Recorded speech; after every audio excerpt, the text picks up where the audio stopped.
Oui, exactement, parce qu'on apprend qu'une cinquantaine de pays ont pris contact avec Donald Trump, ou en tout cas avec la Maison-Blanche, pour essayer de négocier des accords commerciaux et donc pour échapper à ces fameux droits de douane. On sait par exemple que Trump a échangé avec le dirigeant vietnamien.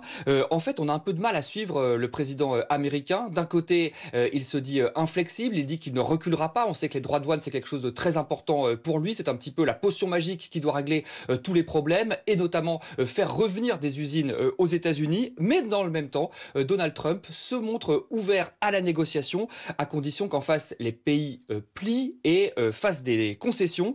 C'est ce qu'a laissé entendre en tout cas son principal conseiller économique aujourd'hui à la télévision. Écoutez. J'ai reçu hier soir un rapport du représentant américain au commerce indiquant que plus de 50 pays ont pris contact avec le président pour entamer des négociations. Ils le font parce qu'ils comprennent qu'ils vont subir une grande partie de l'impact de ces taxes. Je ne pense pas qu'il y aura un grand effet sur le consommateur américain.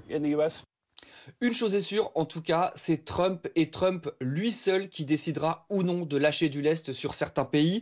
On sait qu'il accorde énormément d'importance aux relations personnelles qu'il peut avoir avec certains dirigeants. Demain, par exemple, il reçoit Netanyahou à la Maison-Blanche, en grande partie pour négocier les droits de douane. Ce sera très intéressant de voir ce qui ressort de cette réunion. En attendant, le président américain tient à montrer qu'il garde le contrôle de la situation alors que les bourses sont effondrées ces derniers jours. Vous serez heureuse, Alice, d'apprendre qu'il a participé ce week-end à un tournoi de golf en Floride. Il s'est même qualifié pour la finale. La Maison-Blanche a fait un communiqué pour l'annoncer, façon vraiment de montrer que Donald Trump ne se laisse pas du tout impressionner par la tempête qu'il a lui-même déclenchée.